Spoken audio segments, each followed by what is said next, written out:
पुराण की श्रृंखला में आज आप सुनेंगे श्री रुद्र संहिता का तीसरा अध्याय, नारद जी का भगवान विष्णु से उनका रूप मांगना। सूत जी बोले, महर्षियों, नारद जी के चले जाने पर शिव जी की इच्छा से विष्णु भगवान ने एक अद्भुत माया रची। उन्होंने जिस ओर नारद जी जा रहे थे वहां एक सुंदर नगर बना दिया। वह नगर बैकुंठ लोक से भी अधिक रमणीय था। वहां बहुत सी विहार स्थल थे। उस नगर के राजा का नाम शील निधि था। उस राजा की एक बहुत सुंदर कन्या थी। उन्होंने अपनी पुत्री के लिए स्वयंवर का आयोजन किया था। उनकी कन्या का वरण करने के लिए उत्सुक बहुत से राजकुमार पधारे थे। वहां बहुत चहल पहल थी। इस नगर की शोभा देखते ही नारद जी का मन मोहित हो गया। जब राजा शील निधि ने नारद जी को आते देखा तो उन्हें सादर प्रणाम करके स्वर्ण सिंहासन पर बैठाकर उनकी पूजा की। फिर अपनी देव सुंदरी कन्या को बुलाया, जिसने महर्षि के चरणों में प्रणाम किया। नारद जी से उनका परिचय कराते हुए शील निधि ने निवेदन किया कि महर्षि, यह मेरी पुत्री श्रीमती है। इसके स्वयंवर का आयोजन किया है। इस कन्या के गुण दोषों को बताने की कृपा कीजिए।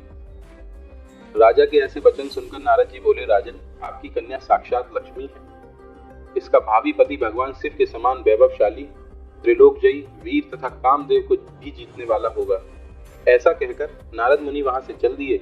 शिव की माया के कारण वे काम के वशीभूत हो सोचने लगे कि राजकुमारी को कैसे प्राप्त करूं। स्वयंवर में आए सुंदर एवं वैभवशील राजाओं को छोड़कर भला यह मेरा वरण कैसे करेगी। वे सोचने लगे कि नारियों को सौंदर्य बहुत प्रिय होता है। सौंदर्य को देखकर ही श्रीमती मेरा वरण कर सकती है। ऐसा विचार कर नारद जी फिर विष्णुलोक में जा पहुंचे और उन्हें राजा शील निधि की कन्या के स्वयंवर के बारे में बताया तथा उस कन्या के साथ विवाह करने की इच्छा व्यक्त की। उन्होंने भगवान विष्णु से प्रार्थना की कि वे अपना रूप उन्हें प्रदान करें ताकि श्रीमती उन्हें ही वरे। सूत जी कहते हैं, महर्षियों, नारद मुनि की ऐसी बात सुनकर भगवान मधुसूदन हंस पड़े और भगवान शंकर के प्रभाव का अनुभव करके उन्होंने इस प्रकार उत्तर दिया। भगवान विष्णु बोले, हे नारद, वहां आप अवश्य जाइए। मैं आपका हित उसी प्रकार करूंगा जिस प्रकार पीड़ित व्यक्ति का श्रेष्ठ वैद्य करता, क्योंकि तुम मुझे विशेष प्रिय हो। ऐसा कहकर भगवान विष्णु ने नारद मुनि को वानर का मुख तथा शेष अंगों को अपना मनोहर रूप प्रदान कर दिया। तब नारद जी अत्यंत प्रसन्न होते हुए अपने को परम सुंदर समझकर शीघ्र ही स्वयंवर में आ गए और उस राज्यसभा में जा बैठे। उस सभा में रुद्रगण ब्राह्मण के रूप में बैठे हुए थे।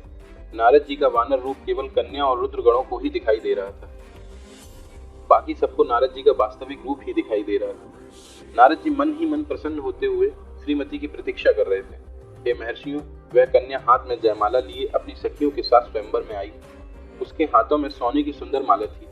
वह शुभ लक्षणा राजकुमारी लक्ष्मी के समान अपूर्व शोभा पा रही थी।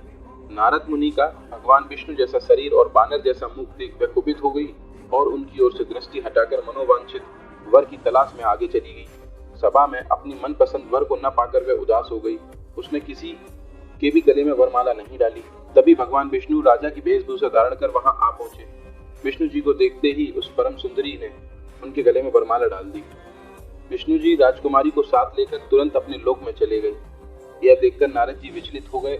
तब ब्राह्मणों के रूप में उपस्थित रुद्रगणों ने नारद जी से कहा, हे नारद जी, आप व्यर्थ ही काम से मोहित हो सौंदर्य के बल से राजकुमारी को पाना चाहते थे।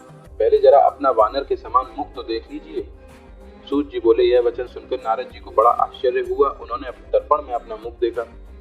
वानर के समान मुख को देखकर वे अत्यंत क्रोधित हो उठे तथा दोनों रुद्रगणों को श्राप देते हुए बोले, तुमने एक ब्राह्मण का मजाक उड़ाया है, अतः तुम ब्राह्मण कुल में पैदा होकर भी राक्षस बन जाओगे। यह सुनकर वे शिवगण कुछ नहीं बोले, बल्कि इसे भगवान शिव की इच्छा मानते हुए उदासीन भाव से अपने स्थान को चले गए और भगवान शिव की स्तुति करने लगे।